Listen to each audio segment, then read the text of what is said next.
and yet nobody's talking. It is what? It's what? But that's why I'm such a fan of all these kids that do street beefs. And again, Wimp to Warrior, why I was drawn to something like the Wimp to Warrior and stuff like that is because that is so hard to do. Right? It's easier to sit there and talk about, oh, I'm going to do this. I'm going to do it. Now, how many thousands of people we know that I will. They've got that mug at the bar. I'm going to be the next champion as they're smoking a cigarette, got another cigarette in their ear and they're drinking. And of course, they're going to be the next one. But it's that accountability and it's the training. The training is what makes it so hard. And that's, again, what I love about street beefs is a lot of these kids, they don't train. But they find out really fast, like, oh, my Lord, I'm so tired. And then especially when you have me being there as a mentor going, and I tell everybody, if you would just jog every day, 3 miles, do 25 air squats, 3 sets of 25 air squats, 3 sets of push-ups, 3 sets of sit-ups, and jump rope 3-minute rounds, you'll never, ever experience that a day in your life. But they have to find out really fast. But what I do love about it is, again, no negativity. Try to give some positives, a couple of, okay, do this, and then maybe one negative.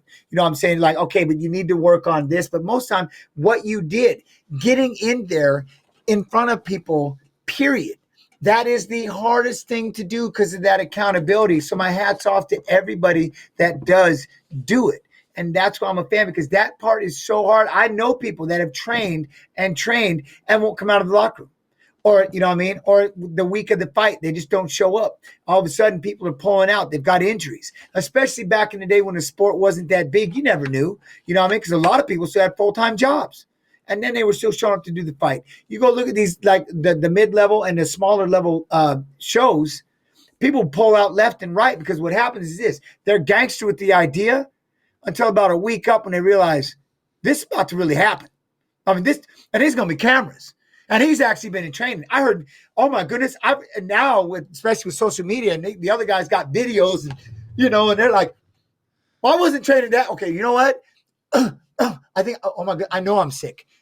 I know I'm sick. You know what I'm saying? So that's another thing and that's what I try to tell people is the fact that you can hold yourself accountable and you see, and you went all the way out there and you've seen it through, that's already the biggest win you can even fathom. You know what I'm saying? That you can even fathom. And that's what I love about these kids when they come do the street beefs and stuff is they show up and they have a smile on their face and they just kind of go out there and they're dirty and roughed up and they high five and they hug it off and they go sit down and they can't wait to do it again.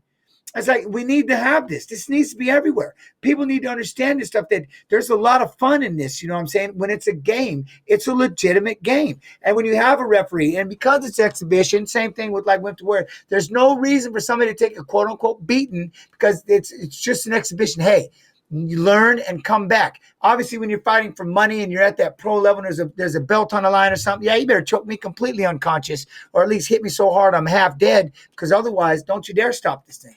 But when you're at that exhibition level, ease that up quite a bit. Ease that up. You know what I'm saying? Put the pads on them and let them just enjoy the idea of walking out there in front of people, because that's scary enough as it is.